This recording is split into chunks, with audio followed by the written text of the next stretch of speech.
சூப்பராக இருக்குது. காரசாரமாக இருக்குன்னு நினைக்கிறேன். பருப்பு சாம்பாருக்கு செம்மையாக இருக்காங்க. சாம்பார் செம்மையாக ரெடி ஆகிடுச்சு. பருப்பு சாம்பார். ரோஸ் இருக்குது நம்ம வீட்டில். ஃப்ரிட்ஜில் எனக்கு இப்போ தான் பார்த்து இருந்துச்சு. ஸோ ரோஸ் வச்சுக்கேன். அப்படிலாம் பண்ண போகிறேன். இப்படியும் போட்டுருக்கேன். ஃபைனலாக கூட இல்லை, மிடில்லே ஊற்றிடலாம். அப்போ தான் டேஸ்ட் வரும். வேணுமோ அது கொஞ்சம் மறக்காமல் ஊற்றிடலாம். மறந்தவங்க இந்த மாதிரி மறக்காமல் ஊற்றிக்கோங்க. Hey guys, welcome to my channel. இன்றைக்கி நம்ம ஒரு லஞ்ச் குக்கிங் விளாக் தான் பார்க்க போகிறோம். இன்றைக்கி நம்ம வீட்டில் என்ன லஞ்ச் குக் பண்ண போகிறோம்னு பார்த்தீங்கன்னா பருப்பு சாம்பார், உருளைக்கிழங்கு வறுவல் தான் பண்ண போகிறோம்.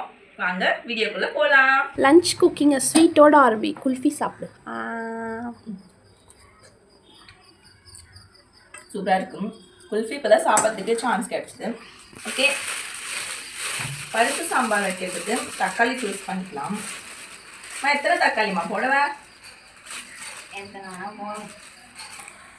பருப்பு சாம்பாருக்கு ஃபஸ்ட்டு தக்காளி கழுவி நல்லா வாஷ் பண்ணி வச்சு தண்ணியில் போடு. தண்ணியில் தான் போட போகிறேன். எத்தனை வேணுமோ விட்டுக்கிறேன். பருப்பு சாம்பார் எத்தனை பேர் பிடிக்கும்னு சொல்லுவாங்க. வெஜ்ஜு சாம்பார்னு சொல்லுவாங்க, கிள்ளி போட்ட சாம்பார் சொல்லுவாங்க. அதுதான் நம்ம இன்னைக்கு லஞ்சுக்கு சமைக்க போகிறோம். 6 தக்காளி எடுத்துருக்கோம். இது வந்து தண்ணியில் நல்லா வாஷ் பண்ணிக்கலாம். தக்காளி நல்லா வாஷ் பண்ணிக்கலாம். தட்டியுமே வாஷ் பண்ணிக்கலாம்.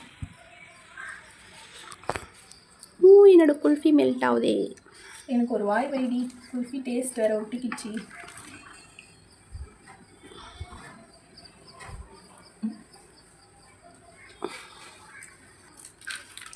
அவ்வளோதான், உனக்கு முடிஞ்சு போச்சு குல்ஃபி. பிடி பிடி பிடி. சூப்பராக இருக்குது குல்ஃபி. இந்த மாதிரி வெஜிடபிள்ஸ்லாம் ஒரு 2-3 டைம்ஸ் நல்லா வாஷ் பண்ணிக்கோங்க. நான் ஃப்ரிட்ஜில் ஆல்ரெடி வாஷ் பண்ணி வச்சது தான். ஸோ ஒரே ஒரு டைம் மட்டும் வாஷ் பண்ணிட்டேன். இப்போ நம்ம தக்காளியெல்லாம் கட் பண்ணிக்கலாம். ஃபஸ்ட்டு பருப்பு வேக வைக்க போகிறோம். பருப்பு ஆல்ரெடி ஊறின்னு இருக்குது, காமிக்கலாம் உங்களுக்கு. அதுக்கு தக்காளி கட் பண்ணிக்கலாம். இந்த மாதிரி தக்காளியில் இருக்கிறத நான் எப்பயுமே கட் பண்ணிடுவேன். கட் பண்ணிட்டு தான் சமைப்போம். பண்ணுறது அவ்வளோதான், போ. இப்போ நம்ம பருப்பில் போடுறதுனால பெருசு பெருசாகவே போட்டுக்கலாம். பெருசாக போட்டாலே நல்லா வெந்து வந்துடும். சில பேர் வந்து தக்காளி பருப்புலலாம் போடும்போது அப்படியே போட்டுருவாங்க. நம்ம வந்து கட் பண்ணி பார்க்கணும். ஒரு கட்டாவது பண்ணி அதுக்குள்ளே பூச்சி இருக்கான்னு பார்த்துட்டு தான் போடணும். ஏன்னா சில டைமில் பூச்சிலாம் இருக்கும்.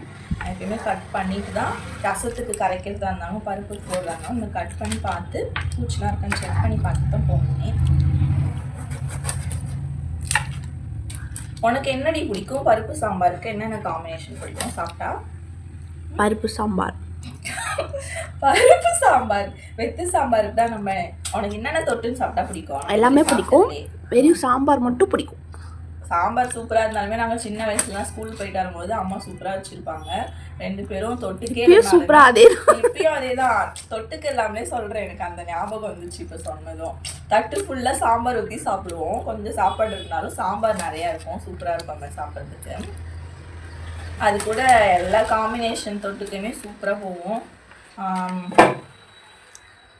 உருளைக்கிழங்கு வறுவல், வாழைக்காய் வறுவல், கருவாடு, நெத்திலி கருவாடு வறுவல் சூப்பராக இருக்கும். Fish fry, chicken fry, mutton chukka, போதும் லிஸ்ட்டு பெருசாக போதும். முட்டை எல்லாமே சூப்பராக இருக்கும். வெஜ்ஜு நான்வெஜ் எல்லா காம்பினேஷன், எல்லா ஒரு சைட் டிஷ்மே இது சூப்பராக இருக்கும். இதுக்கு ஒரு ரசத்துக்குமே ஆமாவா இல்லையா சொல்லிட்டு கமெண்ட் பண்ணுங்கள். எல்லாருக்குமே எனக்கு ரொம்ப பிடிக்கும்னு தெரியும். ஃபோன் வருது. பொறுமடா அம்மா. தக்காளியெல்லாம் கட் பண்ணி வச்சு போட்டுக்கலாம்.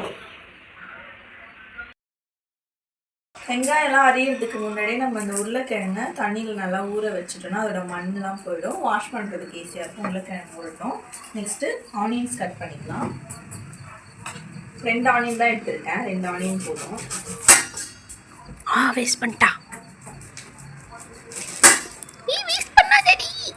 ஓகே, இப்போ நம்ம பருப்பு போட்டுடலாம். விசில் வந்துடும். பருப்பு நல்லா ஊறிடுச்சு. தோரம் பருப்பு ஒரு 1 hour முன்னாடியே நான் ஊற வச்சுட்டேன். பருப்பு நம்ம இப்போ வாஷ் பண்ணிவிட்டு விசில் வைக்கிறதுக்கு சேர்த்துக்கலாம். இப்போ வாஷ் பண்ணி எடுத்துங்க தண்ணி தான், அதையுமே ஊற்றிடலாம். பூண்டு உரிச்சிருக்கும். ஒரு 6-7 பல்லு பூண்டு உரிச்சதை போட்டுக்கலாம். இது கூடவே கட் பண்ணி வச்ச தக்காளி, நல்லா இந்த மாதிரி நிறைய தக்காளி போட்டு வச்சாதான் புளிப்பு டேஸ்ட்டோட சாம்பார் டேஸ்டியாக சூப்பராக வரும். புளி கம்மி பண்ணிவிட்டு தக்காளி கூட அதிகமாக சேர்த்துக்கலாம். டொமேட்டோஸ் அழகாக இருக்குது, செரி டொமேட்டோ மாதிரி இருக்குது. மஞ்சள் தூள் சேர்த்துக்கலாம். இப்போ இதுக்கு நம்ம தண்ணி எவ்வளோ வேணுமோ சேர்த்துக்கலாம். நல்லா பருப்பு ஒரு ரொம்ப குழையாமல் ரொம்ப வேகாமல் நல்லா ஒரு திட்டமான ஸ்டேஜில் குழஞ்சி வர மாதிரி நம்ம விசில் வச்சு எடுத்துக்கலாம். உங்கள் விசிலுக்கு உங்களோட குக்கருக்கு ஏற்ற மாதிரி விசில் வச்சுக்கோங்க. உங்களோட குக்கரோட விசிலுக்கு தகுந்த மாதிரி விசில் வச்சுக்கோங்க. போட்டுடலாம். அடுப்பு ஆன் பண்ணலாம்.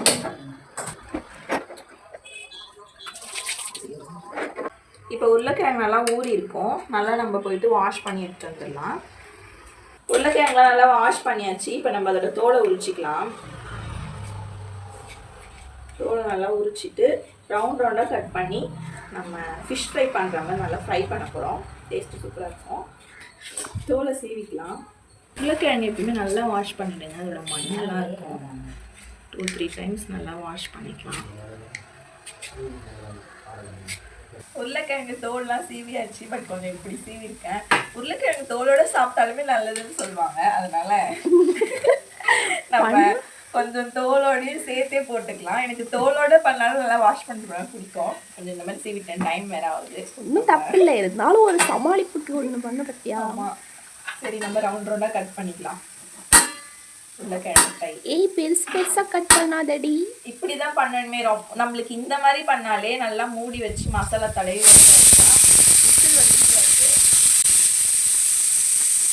இந்த மாதிரி சைஸில் நம்ம இந்த மாதிரி திக்னஸ்க்கும் இந்த மாதிரி சைஸ்லையும் பண்ணாலே இதுவே வெந்ததுக்கப்புறம் கிறிஸ்பாகவும் சூப்பராக வரும். இன்னும் மெலிசா போட்டிங்கன்னா ரொம்ப மெலிசாகிடும். எனக்கு மெலிசா வேணும். மெலிசானா உனக்கு இன்னொரு நாள் பண்ணி தரேன். இதுலேயே மெலிசான பீஸ்லாம் தான் பார்த்துக்கலாம்.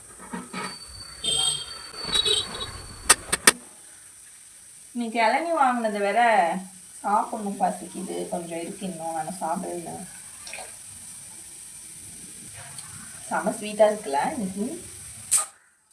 இது வந்து என் தங்கச்சி சாப்பிடுவா, எனக்கு கொடுப்பா. அப்படியே சாப்பிட்டுட்டே நாங்கள் குக் பண்ணிடுவோம். அப்படியே பசிக்குது வேற, சீக்கிரம் குக் பண்ணுவேன். டைம் ஆயிடுச்சு.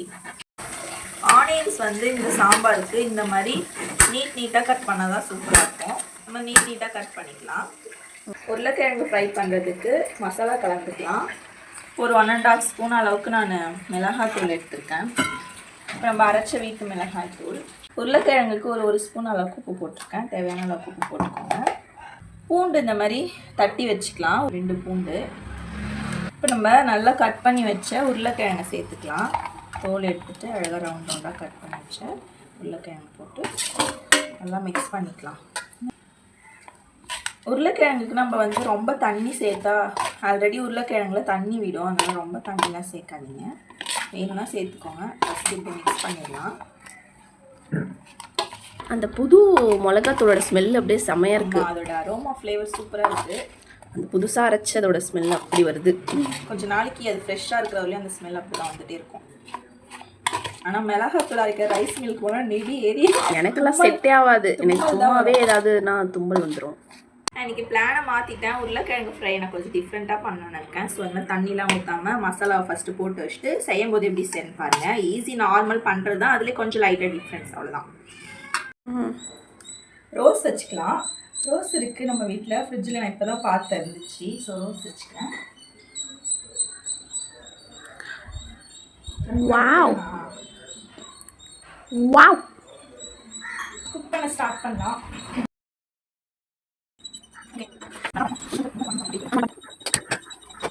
சீக்கிரமாக குக் பண்ணிடணும் கடவுளி. தேவையான அளவுக்கு சாம்பாருக்கு எண்ணெய் ஊற்றிக்கலாம். சுத்தமான செக்குலாம் இருக்குல்ல கடலை எண்ணெய் நம்ம சமைக்கிறோம். ஓகே ஓகேன்னு சொல்றியே தவிர ஆரம்பிக்க மாட்டியேடி. இதோ இப்போ ஸ்டார்ட் பண்ணிடலாம் பாரு. இப்போ நான் உங்களுக்கு கருவேப்பிலை எடுத்து வச்சதை காமிக்க வந்துட்டேன். இது உருளைக்கிழங்கு ஃப்ரைக்கு, இது வந்து சாம்பாருக்கு ஆனியன்ஸ். நம்ம எண்ணெய் சூடானதும் போட்டுக்கலாம். அதே மாதிரி கடுகு கொஞ்சம் மேலே கடுகு, சின்ன ஜீரகம் எடுத்துருக்கோம். இது ரெண்டுமே நம்ம போட போகிறோம். ஃபஸ்ட்டு ஜீரகம் போட்டு நல்லா பொரியணும் சாம்பாருக்கு. அப்போ தான் டேஸ்ட் நல்லாயிருக்கும். அதுக்கப்புறம் கடுகு போட்டுக்கலாம். ஓகே, எண்ணெய் ஹீட் ஆகிடுச்சு. சீரகம் சவுண்டு செமையாக கேட்குது. இப்போ கடுகு, அதுக்கப்புறம் கருவேப்பிலை போட போகிறோம். கருவேப்பிலை போடுற ஸ்டைலை பாருங்க. கருவேப்பிலை 1 2 3 வந்துருங்க. இப்போ இருந்தால் ஃபேஸ்லலாம் பாருங்க. இப்போ ஆனியன்ஸ் போட்டுக்கலாம்.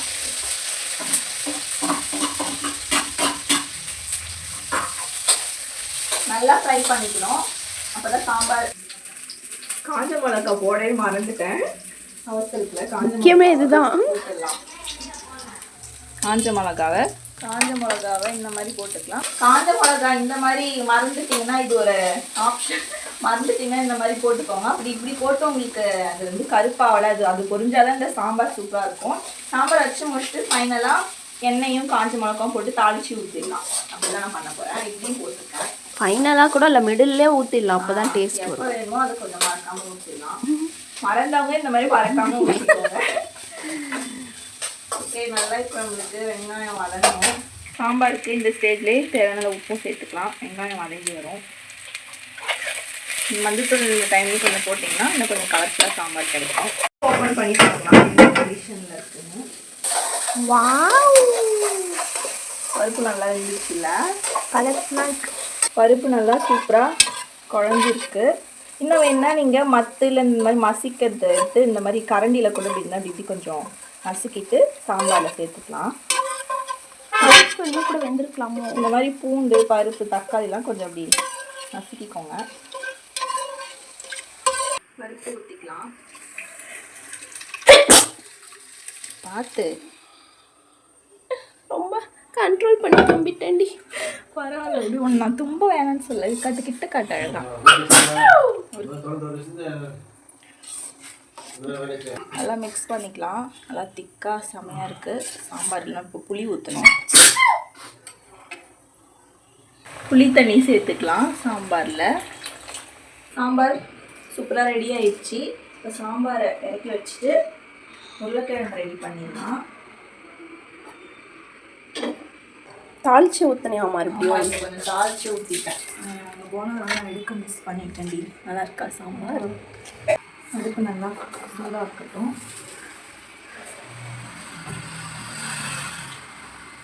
உருளைக்கிழங்கு வறுக்கிறதுக்கு எண்ணெய் கொஞ்சம் தாராளமாக ஊற்றி ஹீட் ஆகிட்டுருக்கு. இப்போ கடுகு சேர்த்துக்கலாம். போடு எட்டவா கடுகு போடலாம். கருவேப்பிலையை போட்டுடலாம். நம்ம மிக்ஸ் பண்ணி வச்ச உருளைக்கிழங்கு பாருங்கள். நம்ம தண்ணியே ஊற்றலை. தண்ணி நல்லா வந்துடுச்சு. தண்ணி ஊற்றின மாதிரி சாரமாக தெரியுதுமா. இதை நம்ம போட்டுக்கலாம். இது மேலே பட போகுதுன்னு நினைக்கிறேன்.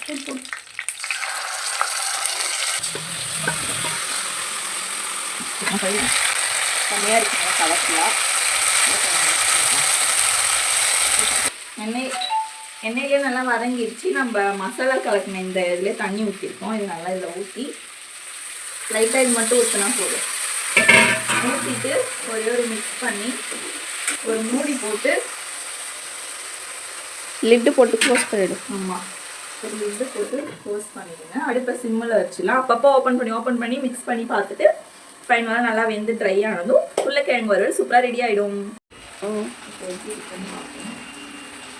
தண்ணிலாம் இருந்தது. இப்போ ஒரு மிக்ஸ் பண்ணிக்கலாம். மிக்ஸ் பண்ணிவிட்டு அதுக்கப்புறம் திரும்பி நம்ம மூடிடலாம். மூடி வேக வைக்கும். அந்த தண்ணிலாம் ட்ரை ஆகி உருளைக்கிழங்கு வெந்து வர வரைக்கும் மூடி வேக வச்சு இந்த மாதிரி செஞ்சு பாருங்கள். இந்த மாதிரி மெத்தடில் டேஸ்ட் பண்ணி பார்ப்போம். முக்கியமாக எண்ணெயில் கருவேப்பிலை போடுறதை மிஸ் பண்ணாதீங்க. அது ஒரு சூப்பரான ஃப்ளேவர் கொடுக்கும். சாம்பார் செமையாக ரெடி ஆயிடுச்சு. பருப்பு சாம்பார், உருளைக்கிழங்கு வறுவல் செமையாக ரெடி ஆயிடுச்சு. நல்லா கலர்ஃபுல்லாக சூப்பராக ரெடி ஆகிருக்காங்க.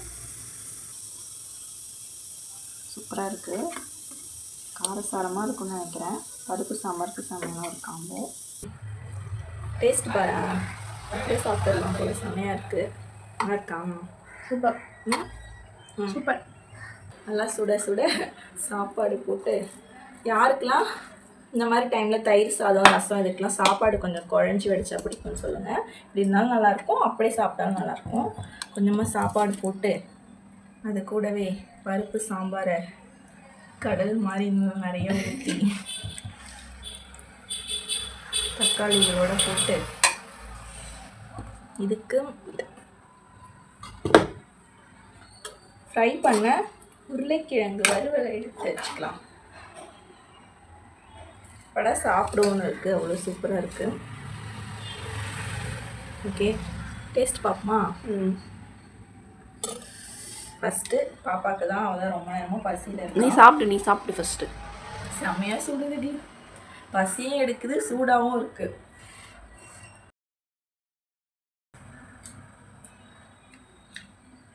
சூப்பராக இருக்கும். உருளைக்கிழங்கு ஆஹா, வெஜ்ஜு சாப்பாடு நான்வெஜ் சாப்பிட்றப்ப அது சூப்பராக தெரியுது, வெஜ்ஜு சாப்பிட்றப்ப இதுதான் பெஸ்ட்டுன்னு தோணுது. அப்படி இருக்கும். உருளைக்கிழங்குலாம் செம்ம டேஸ்ட்டாக இருக்கும், செம்மையாக இருக்கும்.